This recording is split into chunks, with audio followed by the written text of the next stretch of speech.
साधारण ब्याज की अवधारणा।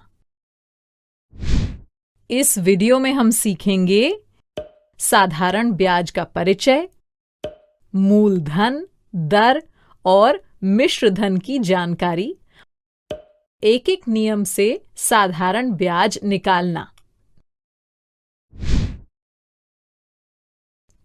टीचर्स बच्चों को प्रतिशत की अच्छी समझ हो जाए उसके बाद ही उन्हें साधारण ब्याज की अवधारणा समझाई जानी चाहिए।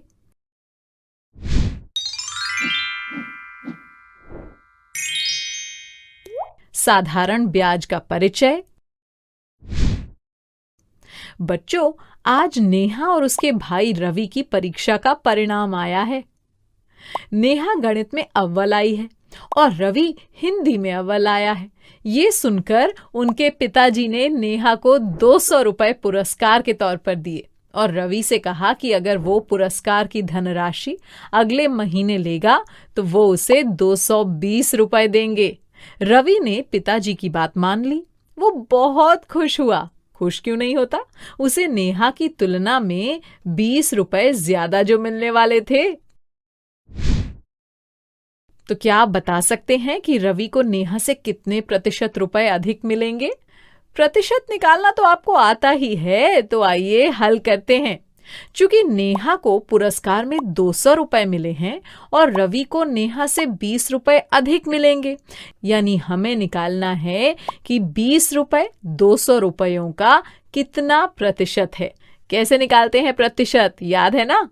सबसे पहले इसे भिन्न के रूप में लिख लेंगे। तो ये हुआ 20/200। एक जीरो से एक जीरो कटा तो हुआ 2/20। अब प्रतिशत निकालने के लिए 100 से गुना कर देंगे। तो 2/20 गुना 100। एक जीरो से एक जीरो कटा और 2 से 2 तो मिला 1। तो ये हो गया 1 गुना 10 यानी 10। यानी रवि को नेहा से 10% अधिक रुपए मिलेंगे। देखिए, नेहा आज अपने पिता के साथ बैंक गई है। नेहा के पिता ने पिछले साल बैंक में 10,000 रुपए 1 साल के लिए जमा किए थे। वो नेहा के साथ उन रुपयों को बैंक से निकालने आए हैं।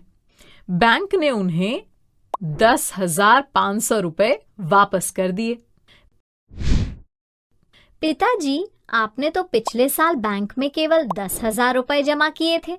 हाँ नेहा। तो आज आपको बैंक ने 10,500 रुपए यानी 500 रुपए अतिरिक्त क्यों दिए? अरे नेहा, वो तो बैंक ने 500 रुपए ब्याज दिया है। जब हम कोई धन कुछ समय के लिए बैंक में जमा करते हैं तो बैंक उस जमा किए गए धन के साथ कुछ अतिरिक्त धन भी देता है, जिसे ब्याज कहते हैं। यानी पिताजी, आपने रवि को उस दिन 20 रुपए ब्याज दिए थे, वो भी एक ही महीने में। हाँ नेहा, तुम तो समझ गई कि ब्याज क्या होता है। आपको समझ आया क्या होता है ये ब्याज? चलिए समझते हैं। बच्चों, जिस तरह कोई व्यक्ति जब किराए के मकान में रहता है तो उसे उस मकान का उपयोग करने के लिए हर महीने कुछ धनराशि किराए के तौर पर देनी होती है, वैसे ही जब हम अपना धन बैंक या किसी संस्थान में जमा करते हैं तो वो इसके उपयोग के बदले हमें हमारी धनराशि के अलावा कुछ अतिरिक्त धनराशि भी देते हैं। इस अतिरिक्त धनराशि को ही ब्याज या इंटरेस्ट कहते हैं। जैसे नेहा के पिता ने 10,000 रुपए 1 वर्ष के लिए जमा किए थे और बैंक ने इस धनराशि का उपयोग 1 वर्ष तक किया और फिर उन्हें 10,000 रुपए के अलावा 500 रुपए अतिरिक्त दिए, यानी 500 रुपए ब्याज मिलाकर कुल 10,500 रुपए वापस किए। जो धनराशि नेहा के पिता ने बैंक में जमा की थी यानी 10,000 रुपए, इसे मूलधन या प्रिंसिपल कहते हैं और जो धनराशि ब्याज के साथ वापस मिलती है उसे मिश्र धन यानी अमाउंट कहते हैं। इसका मतलब मूलधन और ब्याज का योग मिश्र धन के बराबर होता है। तो बताइए यहाँ मिश्र धन क्या हुआ? हाँ, 10,500 रुपए। शाबाश।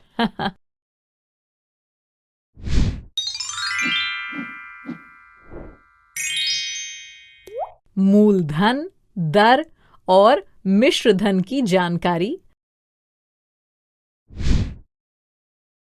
बच्चों, कई बार हमें घरेलू खर्च के लिए, व्यवसाय को बढ़ाने के लिए या किसी अन्य कार्य के लिए बैंक या किसी संस्थान से धन उधार लेना पड़ता है।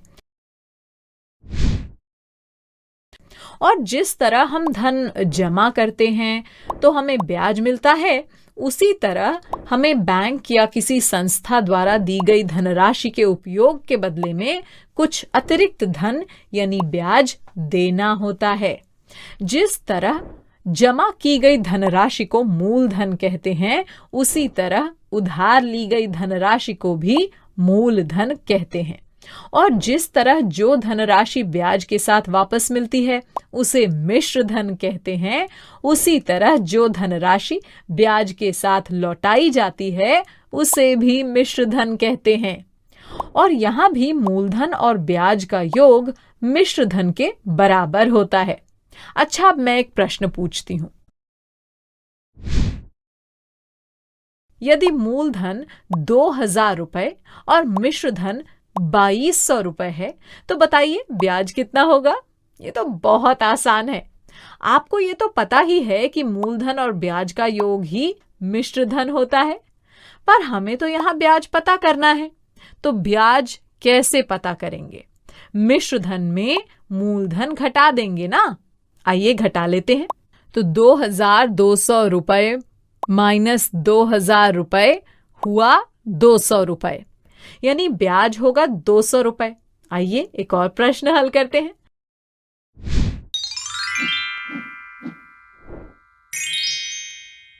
एक एक नियम से साधारण ब्याज निकालना। यदि 100 रुपए का एक वर्ष का ब्याज 5 रुपए है तो 4 वर्ष का ब्याज कितना होगा? अरे ये तो बहुत आसान है। चूंकि हमें दिया है 100 रुपए का एक वर्ष का ब्याज 5 रुपए, तो बस एक एक नियम से 100 रुपए का 4 वर्ष का ब्याज हो जाएगा 5 गुना 4 यानी 20 रुपए। तो अब बताइए मिश्र धन कितना हो जाएगा? मूलधन प्लस ब्याज यानी 100 रुपए प्लस 20 रुपए हुआ 120 रुपए। आपने ध्यान दिया, यहाँ एक वर्ष का ब्याज 5 रुपए है और 4 वर्ष का 20 रुपए, पर हमारा मूलधन हमेशा 100 ही रुपए है। बच्चों, अगर हर वर्ष मूलधन का मान समान ही रहता है तो वहां हम ब्याज को साधारण ब्याज कहते हैं। ये तो आपको समझ आ ही गया होगा कि साधारण ब्याज क्या होता है, पर क्या आप जानते हैं कि साधारण ब्याज की गणना कैसे करते हैं? बच्चों, साधारण ब्याज 3 चीजों पर निर्भर करता है। पहला, जो धन उधार लिया या दिया जाता है, जिसे हम मूलधन या प्रिंसिपल कहते हैं। दूसरा, कितने समय के लिए धन उधार लिया व दिया गया है, वो समय या टाइम। और तीसरा, ब्याज दर या इंटरेस्ट रेट, यानी प्रत्येक 100 रुपए पर जितने रुपए ब्याज देने या लेने की शर्त तय होती है। ब्याज दर प्रतिशत में होती है।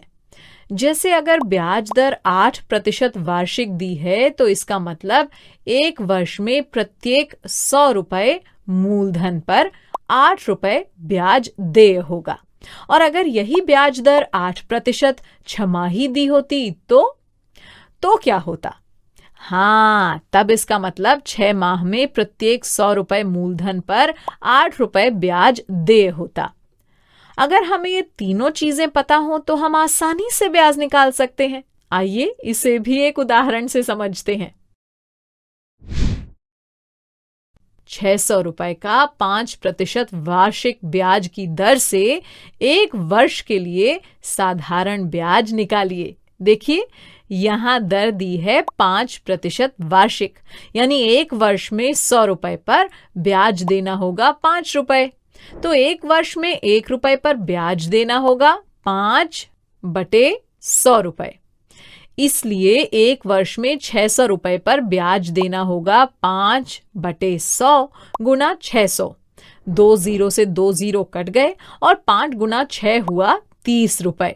यानी 600 रुपए का 5% वार्षिक ब्याज की दर से एक वर्ष का साधारण ब्याज 30 रुपए होगा। अब क्या आप 600 रुपए का 5% वार्षिक ब्याज की दर से 3 वर्ष के लिए साधारण ब्याज बता सकते हैं? एक वर्ष में 600 रुपए का 5% वार्षिक ब्याज की दर से साधारण ब्याज तो हम निकाल ही चुके हैं। तो बस एक एक नियम से 3 वर्ष में 600 रुपए का 5% वार्षिक ब्याज की दर से साधारण ब्याज के लिए बस 3 का गुना कर देंगे। तो 30 गुना 3 हुआ 90 रुपए। यानी 600 रुपए का 5% वार्षिक ब्याज की दर से 3 वर्ष के लिए ब्याज 90 रुपए होगा। आपने देखा, इस सवाल में मूलधन, ब्याज दर और समय, ये 3 चीजें दी गई थीं। और हमने कितनी आसानी से एक एक नियम का प्रयोग करके साधारण ब्याज निकाल लिया है ना? टीचर्स, बच्चों को आपस में गतिविधि करवाकर साधारण ब्याज की अवधारणा को समझाइए और प्रश्नों का वर्कबुक में खूब अभ्यास कराएं। बच्चों, अब मैं जाती हूँ, कल फिर मिलने आती हूँ। इंग्लिश में अब होंगी बातें, मैथ सीखेंगे हंसते गाते। आपको ये वीडियो देखकर मजा आया ना?